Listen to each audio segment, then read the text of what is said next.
어머니는 살아생전 단 한 번도 백화점에 들어가 본 적이 없다고 하셨습니다. 저는 어머니가 그 말씀을 하실 때 농담인 줄 알았죠. 그런데 진심이셨습니다.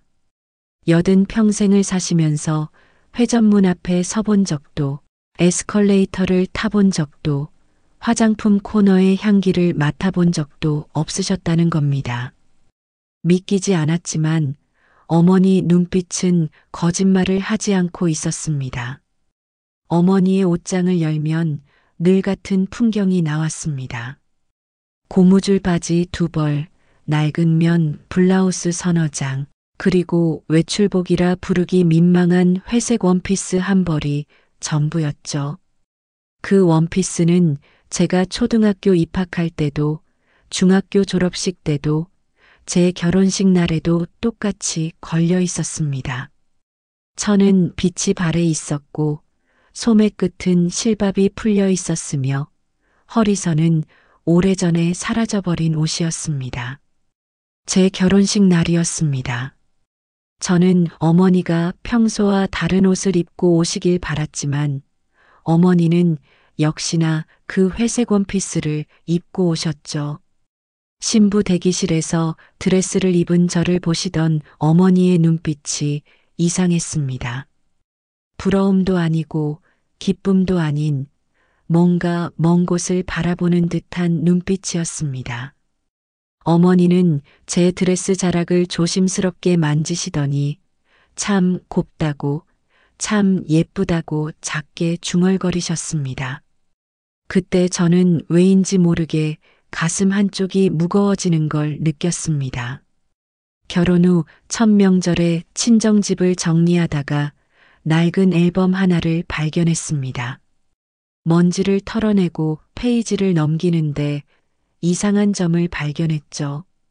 모든 가족 사진 속에서 어머니만 항상 같은 옷을 입고 계셨다는 겁니다. 제 돌잔치 사진에서도, 오빠 입학식 사진에서도, 가족, 야유회 사진에서도 어머니는 변함없이 그 회색 원피스를 입고 계셨습니다. 20년이 넘는 시간 동안 어머니의 옷은 단 한 번도 바뀌지 않았습니다. 그제야 깨달았습니다. 어머니에게는 그 옷 외에 입을 만한 옷이 없었다는 거리요. 사진을 보다 보니 흑백 사진 한 장이 손에 잡혔습니다. 제 중학교 입학식 날 찍은 사진이었죠. 저는 새 교복을 입고 환하게 웃고 있었고 어머니는 제 옆에 서 계셨습니다. 한 손엔 장바구니를, 한 손엔 제 가방을 들고 계신 어머니의 옷은 시장에서 산 듯한 남의 옷을 꿰맨 흔적이 역력했습니다. 사진 속 어머니는 카메라를 보고 계시지 않았습니다. 제 교복깃을 매만지고 계셨죠. 그 모습을 보는 순간 가슴 깊은 곳에서 뭔가가 치밀어 올랐습니다. 왜 그때는 몰랐을까요? 어머니는 항상 자식들 옷부터 먼저 챙기셨다는 걸요. 제가 새 옷을 입을 때마다, 오빠가 운동화를 바꿀 때마다 어머니는 당신 옷은 한 번도 바꾸지 않으셨습니다. 저는 그걸 당연하게 여겼고 어머니도 그렇게 사는 게 당연한 줄 알았습니다. 하지만 그건 당연한 게 아니었습니다. 어머니도 분명 새 옷을 입고 싶으셨을 텐데 백화점 쇼윈도 앞에서 발걸음을 멈추고 싶으셨을 텐데 거울 앞에서 예쁜 옷을 입어보고 싶으셨을 겁니다. 그날 밤 저는 남편에게 말했습니다. 어머니께 드레스를 입혀드리고 싶다고요. 남편은 이해할 수 없다는 표정으로 저를 바라봤지만 저는 마음을 굽히지 않았습니다. 다음 날 아침 동네 사진관을 수소문했습니다. 드레스 대여와 촬영을 함께 해주는 곳을 찾았고 조심스럽게 어머니께 전화를 드렸죠. 어머니, 저랑 같이 사진관 갈래요. 예쁜 옷 입고 사진 한번 찍어요. 어머니는 손사래를 치며 웃으셨습니다. 내가 그런 거 입고 뭘 하니?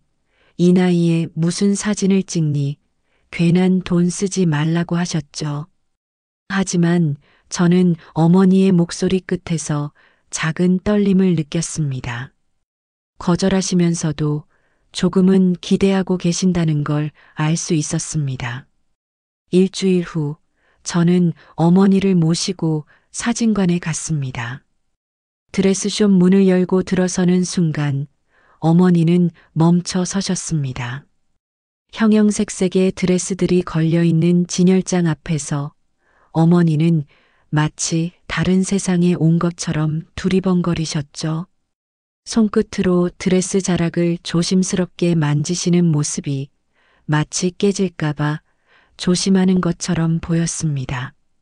직원이 몇 벌의 드레스를 권했고 저는 그중 연한 베이지색 드레스를 골랐습니다. 화려하지 않으면서도 품이 있는 어머니께 잘 어울릴 것 같은 옷이었죠. 어머니는 탈의실로 들어가시면서도 계속 고개를 저으셨습니다.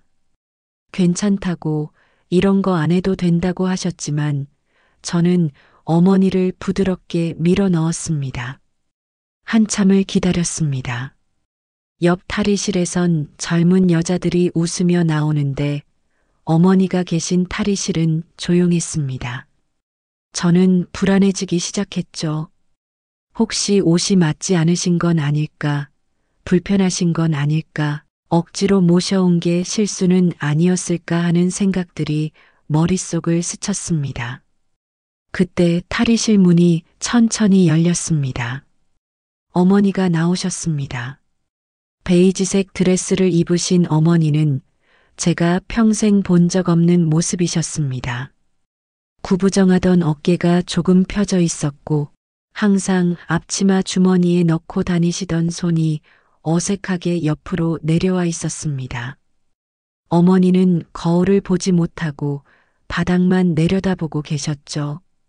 직원이 어머니를 거울 앞으로 안내했습니다. 어머니는 천천히 고개를 들어 거울을 보셨습니다. 그리고 멈추셨습니다. 한참 동안, 정말 긴 시간 동안 어머니는 거울 속 당신을 바라보고 계셨습니다. 입술을 꾹 다문 채 아무 말씀도 하지 않으셨죠. 웃지도 울지도 않으셨습니다. 그저 거울 속 낯선 자신을 들여다보고 계실 뿐이었습니다. 저는 어머니 옆에 조용히 섰습니다. 거울 속에 비친 어머니와 제 모습을 함께 바라봤죠. 어머니의 손이 천천히 드레스 허리선을 따라 내려갔습니다. 낯선 촉감을 확인하듯 조심스럽게 천을 쓰다듬으셨습니다. 그 손이 미세하게 떨리고 있다는 걸 저는 놓치지 않았습니다. 어머니 예쁘시죠? 제 말에 어머니는 고개를 저으셨습니다. 하지만 거울에서 눈을 떼지 못하셨죠. 저는 어머니가 무슨 생각을 하고 계신지 알 것 같았습니다. 평생 이런 옷을 입어볼 기회가 없었던 것, 늘 자식들 뒷바라지에만 급급했던 것, 한 번쯤 예쁜 옷을 입고 거리를 걸어보고 싶었을 것, 그런 생각들이 어머니 머릿속을 스쳐 지나가고 있을 거라고요. 사진을 찍는 동안 어머니는 어색해 하셨습니다. 어디에 손을 둬야 할지 모르겠다고, 어떻게 서야 할지 모르겠다고 하셨죠. 사진사가 부드럽게 포즈를 안내했지만 어머니는 계속 몸을 움츠리셨습니다. 평생 카메라 앞에 서본 적이 거의 없으신 분이었으니까요. 가족 사진을 찍을 때도 늘 맨 뒤에 서 계셨고 주인공은 항상 자식들이었으니까요. 제가 어머니 옆에 섰습니다. 어머니 손을 잡았죠. 어머니의 손은 거칠고 투박했습니다. 설거지와 빨래와 청소로 닳고 다른 손이었습니다. 그 손을 잡고 있으니 가슴 한쪽이 먹먹해졌습니다. 이 손이 평생 저를 키웠고, 오빠를 키웠고, 가족을 먹였고, 집안을 지켰습니다. 그런데 정작 이 손의 주인은 한 번도 대접받지 못했습니다. 사진을 찍고 옷을 갈아입을 때 어머니는 또다시 오랜 시간 탈의실에 계셨습니다. 나오실 때 어머니는 평소 입던 고무줄 바지와 면 블라우스로 돌아와 계셨죠. 하지만 뭔가 달라 보였습니다. 표정이 조금 부드러워진 것 같았고 걸음걸이가 조금 가벼워진 것 같았습니다. 차에 타고 돌아오는 길이었습니다. 저는 라디오를 켰고 낮은 음악 소리가 차 안을 채웠죠. 어머니는 뒷좌석에 가만히 앉아 창밖을 바라보고 계셨습니다. 유리창 너머로 지나가는 풍경들, 가로수, 횡단보도, 버스 정류장, 평범한 일상의 모습들이 스쳐 지나갔습니다. 햇살이 차창을 통해 들어와 어머니의 손등 위에 떨어졌습니다. 주름진 손등 위로 금빛빛이 흐르고 있었죠. 저는 백미러로 어머니를 보았습니다. 어머니는 여전히 창밖을 보고 계셨지만 입가에 희미한 미소가 걸려 있었습니다. 아주 작은, 거의 보이지 않을 만큼 작은 미소였지만 분명히 거기 있었습니다. 어머니, 오늘 어떠셨어요? 제 질문에 어머니는 바로 대답하지 않으셨습니다. 한참 동안 침묵이 흘렀고 저는 어머니가 대답하지 않으실 거라고 생각했습니다. 그런데 신호등 앞에서 차가 멈췄을 때 어머니의 목소리가 들려왔습니다. 늦게 예식장 구경 잘했다. 그 한마디였습니다. 더 이상 말씀은 없으셨죠. 하지만 그 짧은 문장 안에 얼마나 많은 의미가 담겨 있었는지 저는 알 수 있었습니다. 평생 예식장에 가보지 못했던 것, 드레스를 입어보지 못했던 것, 주인공이 되어보지 못했던 것, 그 모든 것들이 그 한마디 안에 들어 있었습니다. 저는 운전대를 잡은 손에 힘이 들어가는 걸 느꼈습니다. 눈가에 뭔가가 뜨거워지는 걸 느꼈죠. 참아야 한다고 생각했습니다. 지금 울면 어머니가 불편해하실 거라고 생각했습니다. 그래서 저는 그냥 고개를 끄덕였습니다. 신호가 바뀌었고 저는 차를 천천히 출발시켰습니다. 그날 이후로 몇 년이 흘렀습니다. 어머니는 여전히 그 회색 원피스를 입고 다니셨고 백화점에는 여전히 가지 않으셨습니다. 하지만 가끔 제가 친정에 가면 어머니는 장롱 깊은 곳에서 무언가를 꺼내 보고 계셨습니다. 그날 찍은 사진이었죠. 사진 속 어머니는 베이지색 드레스를 입고 조금 어색하게 웃고 계셨습니다. 어머니는 그 사진을 아무에게도 보여주지 않으셨습니다. 이웃 할머니들에게도 친척들에게도 말씀하지 않으셨죠. 그저 혼자 조용히 꺼내 보시고는 다시 장롱 깊은 곳에 넣어두셨습니다. 마치 비밀을 간직하듯이요. 어머니가 돌아가신 건 지난 겨울이었습니다. 갑작스러운 일이었죠. 전날까지도 평소처럼 저녁을 드시고 텔레비전을 보시고 주무시러 가셨는데 다음 날 아침 일어나지 못하셨습니다. 의사는 심장이 멈췄다고 했습니다. 고통 없이 편안하게 가셨다고 했죠. 하지만 저는 믿을 수 없었습니다. 어제까지 살아계시던 분이 오늘 없다는 게 도저히 실감이 나지 않았습니다. 장례를 치르고 나서 저는 친정집을 정리했습니다. 어머니의 방을 정리하는 건 무척 힘든 일이었죠. 어머니의 물건 하나하나에서 어머니의 체온이 느껴지는 것 같았습니다. 옷장을 열었을 때 그 회색 원피스가 여전히 거기 걸려 있었습니다. 저는 그 옷을 꺼내 안았습니다. 어머니의 냄새가 났습니다. 비누 냄새와 햇살 냄새가 섞인 어머니만의 냄새였습니다. 서랍을 정리하다가 낡은 앨범 하나를 발견했습니다. 오래전 정리했던 그 앨범이었죠. 먼지를 털어내고 페이지를 넘기는데 마지막 장에 사진 한 장이 끼워져 있었습니다. 그날 찍은 사진이었습니다. 베이지색 드레스를 입고 약간 어색하게 웃고 계신 어머니의 모습이 거기 있었죠. 사진을 뒤집어 봤습니다. 뒷면에 어머니의 글씨로 뭔가 적혀 있었습니다. 어머니는 글씨를 잘 못 쓰시는 분이었는데 삐뚤빼뚤한 글자로 한 줄이 적혀 있었습니다. 나도 딸처럼 예쁘게 입어봤다. 참 고마웠다. 그 문장을 읽는 순간 저는 그 자리에 주저앉고 말았습니다. 참았던 눈물이 쏟아졌습니다. 가슴속에서 뭔가가 터져 나왔습니다. 어머니는 그렇게 고마워하고 계셨던 겁니다. 단 한 번 드레스를 입고 사진을 찍은 것만으로도 어머니는 그렇게 기뻐하셨던 겁니다. 왜 더 많이 해드리지 못했을까요? 왜 더 자주 모시고 나가지 못했을까요? 왜 더 예쁜 옷을 사드리지 못했을까요? 후회가 밀려왔습니다. 하지만 이미 늦었습니다. 어머니는 이제 없으셨으니까요. 저는 그 사진을 꺼내 앨범 첫 장으로 옮겨놨습니다. 어머니는 평생 뒷전이셨으니까 이제는 맨 앞에 계셔야 한다고 생각했습니다. 가족 사진들 맨 앞에 베이지색 드레스를 입으신 어머니를 두었습니다. 이제 어머니는 그곳에서 제일 앞에 계십니다. 그 앨범은 지금 제 집 거실 책장에 있습니다. 가끔 꺼내봅니다. 어머니의 사진을 보면서 그날을 떠올립니다.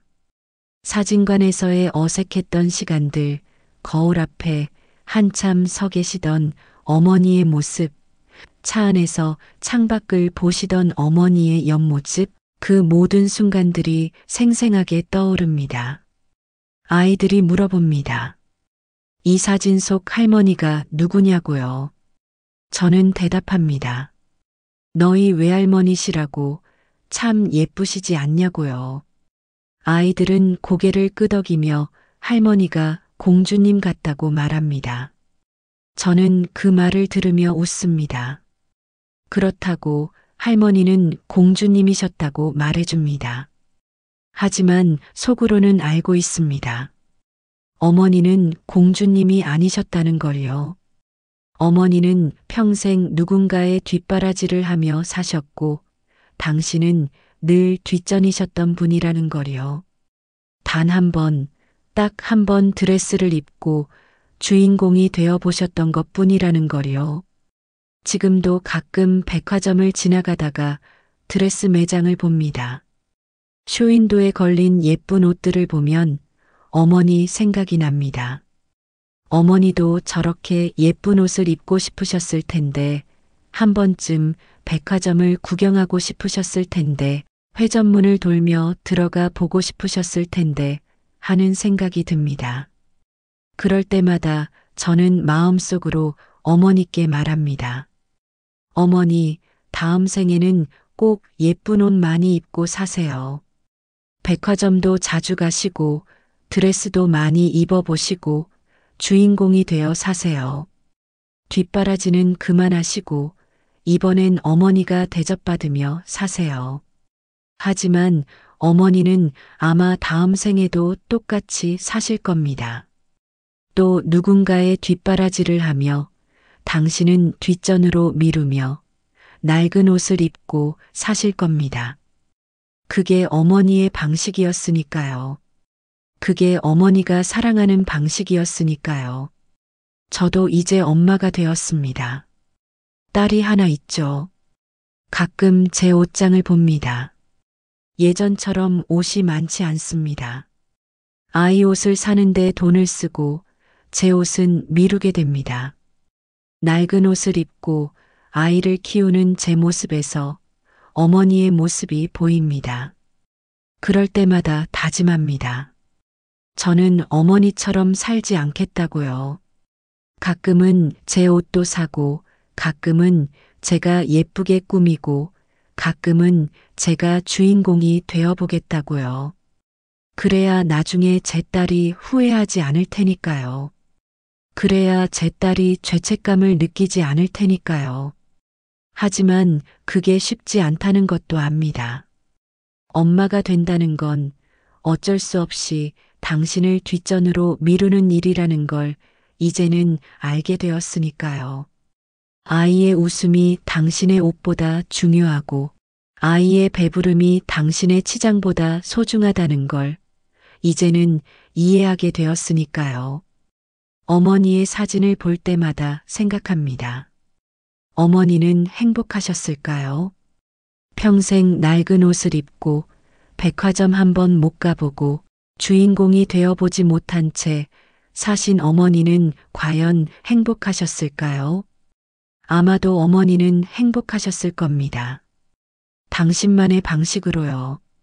자식들이 새 옷을 입는 걸 보며, 자식들이 웃는 걸 보며, 자식들이 잘 자라는 걸 보며 어머니는 행복하셨을 겁니다. 그게 어머니가 선택한 행복이었으니까요. 하지만 저는 압니다.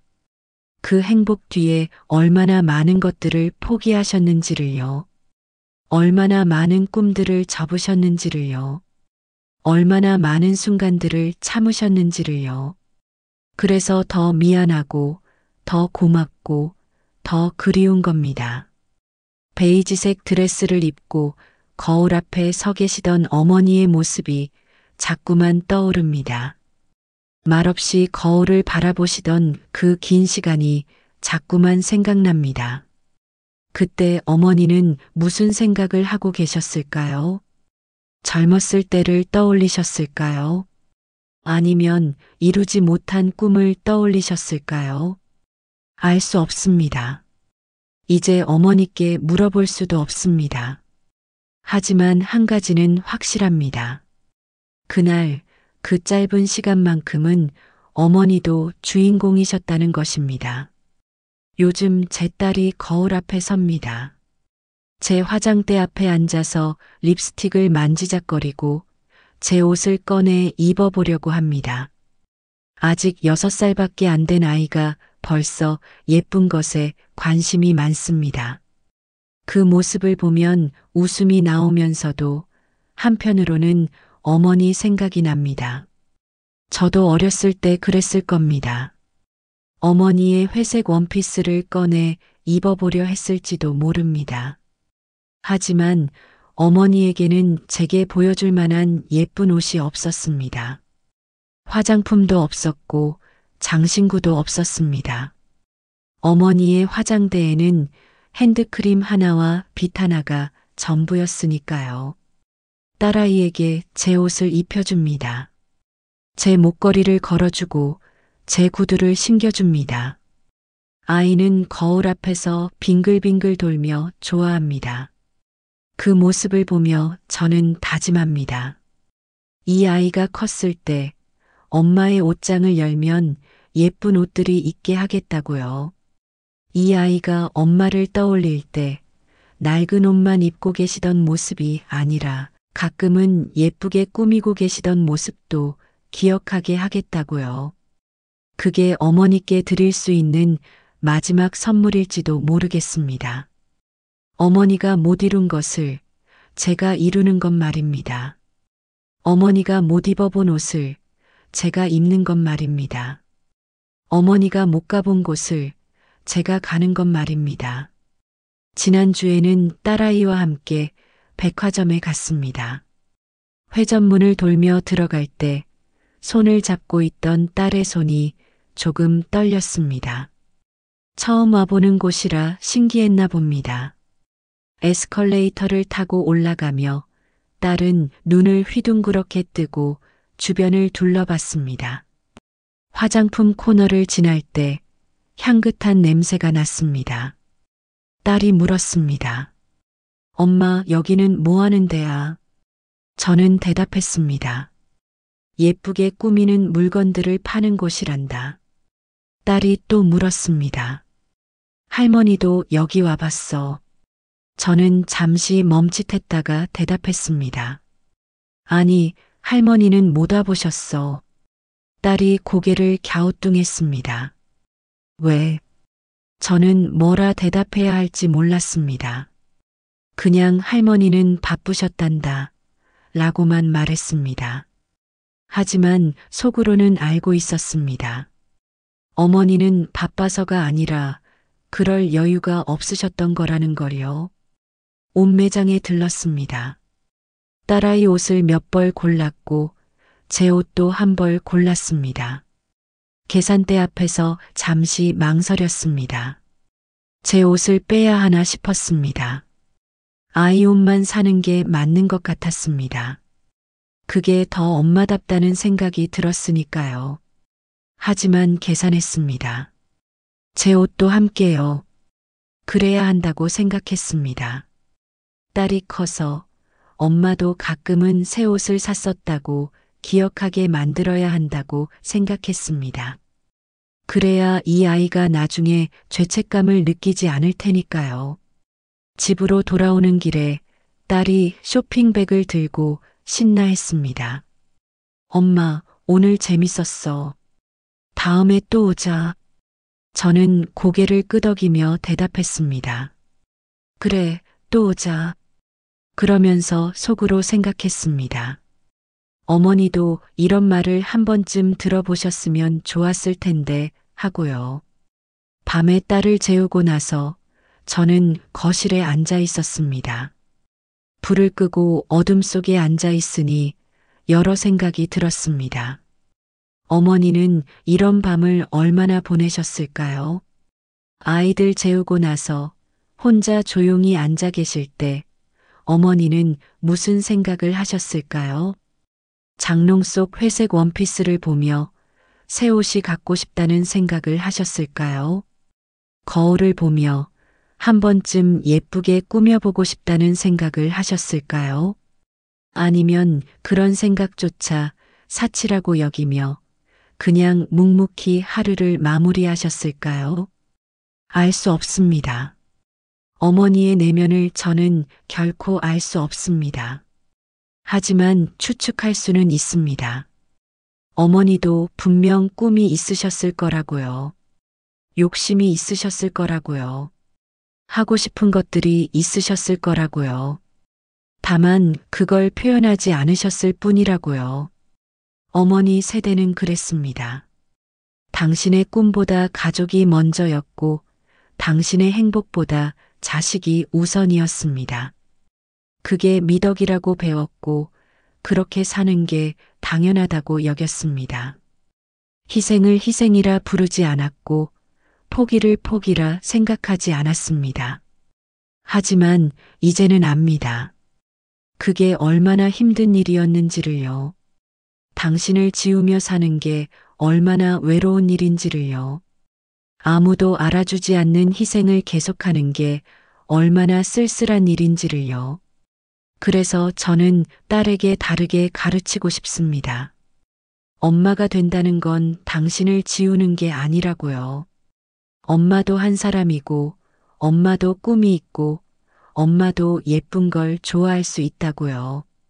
그게 이기적인 게 아니라 당연한 거라고요. 언젠가 딸이 물어본 적이 있습니다. 엄마는 꿈이 뭐야? 저는 잠시 생각했습니다. 제 꿈이 뭐였더라? 결혼하기 전에는 분명 꿈이 있었는데 지금은 잘 기억나지 않았습니다. 그때 깨달았습니다. 저도 어머니처럼 살고 있다는 걸요. 딸에게 대답했습니다. 엄마 꿈은 너를 잘 키우는 거야. 하지만 그 말을 하면서도 뭔가 잘못됐다는 생각이 들었습니다. 그건 꿈이 아니라 역할이었으니까요.